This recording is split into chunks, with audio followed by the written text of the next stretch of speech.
अब बात करते हैं पूरब की पहाड़ियों की। अरुणाचल प्रदेश में जो 3 पहाड़ियां हैं, डफला, मेरी की पहाड़ियां और मिश्मी की पहाड़ियां, ये पूछता है कि तीनों पहाड़ियां इन तीनों पहाड़ियों पर किसकी खेती होती है, किस चीज़ के लिए फेमस है। तो ये चाय के लिए, ठीक, चाय की इस पर खेती की जाती है। तीनों पहाड़ियों पे चाय की खेती की जाती है, ठीक। उसके नीचे असम है, असम में मिट्टी की पहाड़ियां हैं, ठीक।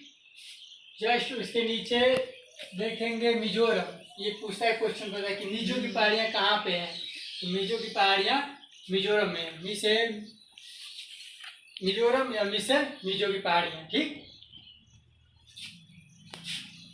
उसके बाद देखेंगे गारो खासी जयंतिया। गारो खासी जयंतिया किस राज्य में पाई जाती हैं पहाड़ियाँ, किस राज्य में है। तो मेघालय में पाई जाती है तीनों पहाड़ियाँ, ठीक। गारो खासी जयंतिया पहाड़ियों की सबसे ऊंची चोटी पूछता है। तो गारो पर्वत की इसमें से पूछता है कि गारो पर्वत की सबसे ऊंची चोटी पूछेगा। तीनों पहाड़ियों में से पूछता है कि गारो पर्वत की सबसे ऊंची चोटी क्या है। तो नोक्रेक, ठीक, कहेगा कि नोक्रेक। गारो पर्वत का सबसे ऊंची चोटी नोक्रेक कहाँ पे है। ये तीनों पहाड़ियाँ मेघालय में। गारो खासी जयंती पहाड़ियाँ कहाँ पे है, मेघालय में, ठीक। अब चलते हैं, ये हमारा पूरब कंप्लीट हो गया। पूरब की जितनी पहाड़ियाँ थी बड़ी पहाड़ियाँ जहाँ से क्वेश्चन बनता है वो कंप्लीट हो गया। अब चलते हैं मध्य में, मध्य भारत में, ठीक। मध्य भारत में सबसे पहले देखेंगे अरावली पर्वत से। राजस्थान में अरावली पर्वत है, ठीक। ये पर्वत विश्व का सबसे पुराना प्राचीनतम पर्वतीय है, ठीक। यह पर्वत अब अवशिष्ट के रूप में है, यानी उथल पुथल टूटना फूटना स्टार्ट हो गया, टूट फूट रहा है, ठीक। खंडित के अवस्था में ये हो गया है। कहीं कहीं पठारी भाग का रूप ये ले रहा है धीरे धीरे, ठीक। पूछता है यहाँ पे क्वेश्चन कि अरावली पर्वत का सबसे सर्वोच्च चोटी कौन सी है।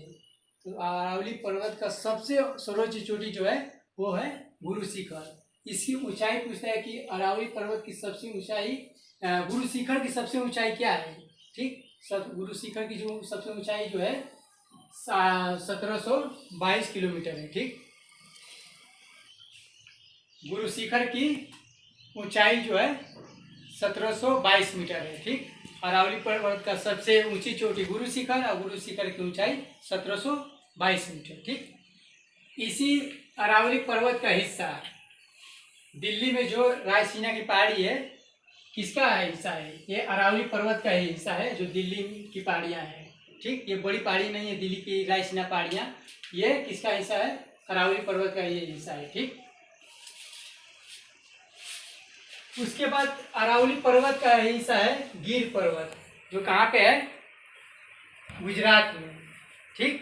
कहाँ पे है, गुजरात में। पूछता है कि गिर पर्वत पर कौन सा राष्ट्रीय उद्यान है, ठीक।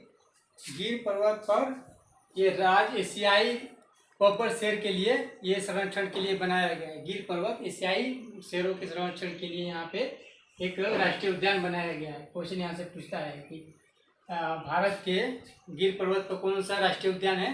तो एशियाई शेरों के संरक्षण के लिए यहाँ पे बनाया गया है, ठीक, गिर पर्वत पे। उसके बाद मध्य प्रदेश में 3 पहाड़ियाँ हैं, मेन जो पहाड़ियाँ उसी को देखा जा रहा है। विंध्याचल की पहाड़ियाँ, नीचे सतपुरा की पहाड़ियाँ, ठीक। उसके जस्ट आगे मैकाल की पहाड़ियाँ, ठीक। अब इसमें क्वेश्चन पूछेगा कि विंध्याचल पहाड़ी और सतपुरा की पहाड़ी के बीच में कौन सी नदी बहती है। तो विंध्याचल और सतपुरा के पहाड़ी के बीच में नर्मदा नदी बहती है, ठीक। फिर यहाँ से क्वेश्चन पूछेगा कि सतपुरा पहाड़ी के नीचे कौन सी नदी बहती है। सतपुरा पहाड़ी के नीचे कौन सी नदी बहती है। तो सतपुरा पहाड़ी के नीचे ताप्ती नदी बहती है, ठीक। और पूछेगा कि सतपुरा जो पर्वत है, सतपुरा पर्वत की सबसे ऊंची चोटी, सतपुरा पर्वत की सबसे ऊंची चोटी धूपगढ़ है, जिसकी कुल ऊंचाई है 1750 मीटर, ठीक। सतपुरा पर्वत की सबसे ऊंची चोटी धूपगढ़, इसकी ऊंचाई 1750 मीटर, ठीक। अब इसके आगे है मध्य प्रदेश में ही मैकाल पर्वत श्रेणी, ठीक। इसका पूछेगा कि मैकाल पर्वत श्रेणी की सबसे सर्वोच्च ऊंची चोटी कौन सी है। मैकाल पर्वत की सबसे ऊंची चोटी अमरकंटक है। ठीक, मैकाल पर्वत की सबसे ऊंची चोटी अमरकंटक है। एक क्वेश्चन और पूछता है कि सतपुरा और अजंता के बीच में, अजंता पर्वत महाराष्ट्र में है, तो पूछता है क्वेश्चन कि अजंता पर्वत और सतपुरा पर्वत के बीच में कौन सी नदी बहती है। सतपुरा, अजंता पर्वत और सतपुरा पर्वत के बीच में ताप्ती नदी बहती है। ठीक, पूछेगा कि अजंता पर्वत किस राज्य में है, महाराष्ट्र में है। और पूछेगा सतपुरा पर्वत किस राज्य में है, तो मध्य प्रदेश में है। ठीक, अब जस्ट इसके आगे छत्तीसगढ़ में देखेंगे। छत्तीसगढ़ में है रामगढ़ की पहाड़ियाँ। ठीक, जस्ट उसके ऊपर झारखंड है, तो झारखंड में राजमहल की पहाड़ियाँ हैं। ठीक, पूछेगा राजमहल की पहाड़ियाँ किस राज्य में है, तो झारखंड में। छत्तीसगढ़ की पहाड़ियाँ, रामगढ़ की पहाड़ियाँ कहाँ पे है, छत्तीसगढ़ में है। ठीक, अब आते हैं जस्ट नीचे दक्षिण भारत की पहाड़ियों को हम देखेंगे। अब दक्षिण भारत की पहाड़ियाँ कौन कौन सी है उसको अब पढ़ा जाएगा। ठीक, ये जो साइड में दिख रहा है ये है, हो जाएगा आपका पश्चिमी घाट और इधर पूर्वी घाट। इसको पश्चिमी घाट क्यों कर रहे हैं, इसको पूर्वी घाट क्यों कर रहे हैं। ठीक, पश्चिमी घाट पर्वत, पूर्वी घाट पर्वत, क्योंकि यहाँ से नीलगिरी पर्वत से लेके मतलब यहाँ गुजरात तक इतनी रास्ते में छोटी बड़ी पहाड़ियाँ हैं। सब पहाड़ियों को मिलाकर एक ही नाम दे दिया गया है, पश्चिम घाट पर्वत। ठीक, इधर जस्ट इधर पश्चिम बंगाल से लेकर उड़ीसा से लेकर यहाँ पर नीलगिरी के पर्वत तक, तमिलनाडु तक रास्ते में किनारे किनारे इतनी छोटी पहाड़ियाँ हैं। इन सभी पहाड़ियों को मिलाकर एक ही नाम दे दिया गया है, कौन सा, पूर्वी घाट पर्वत। ठीक, पूछता है कि पश्चिमी घाट पर्वत किसको कहते हैं, पूर्वी घाट पर्वत कहते हैं। बीच में ये छोटी पहाड़ियाँ हैं रास्ते में, जैसे हरिश्चंद्र की पहाड़ियाँ, उसके बाद है आप बाबा बुदान की पहाड़ियाँ हैं, बहुत सारी पहाड़ियाँ, छोटी पहाड़ियाँ हैं। फिर इधर देखेंगे पूरब में देखेंगे तो यहाँ पे पालकुंडा के पर्वत है, उसके बाद नलमाला पर्वत श्रेणियाँ हैं, और इधर जागदीप पहाड़ियाँ हैं। मतलब छोटी पहाड़ियाँ से मिलकर पूर्वी घाट तैयार हुआ है। इधर भी छोटी पहाड़ियों से मिलकर एक पश्चिमी घाट तैयार हुआ है। ठीक, सीधा नाम दे दिया गया है पश्चिमी पूर्वी घाट, इधर पश्चिमी घाट। वो पूछता है क्वेश्चन यहाँ पे कि पश्चिमी घाट और पूर्वी घाट ये दोनों किस पहाड़ियों पे जाके मिलते हैं। ये पश्चिमी घाट और पूर्वी घाट दोनों पहाड़ियाँ जाकर नीलगिरी पर्वत से जाकर मिल जाते हैं।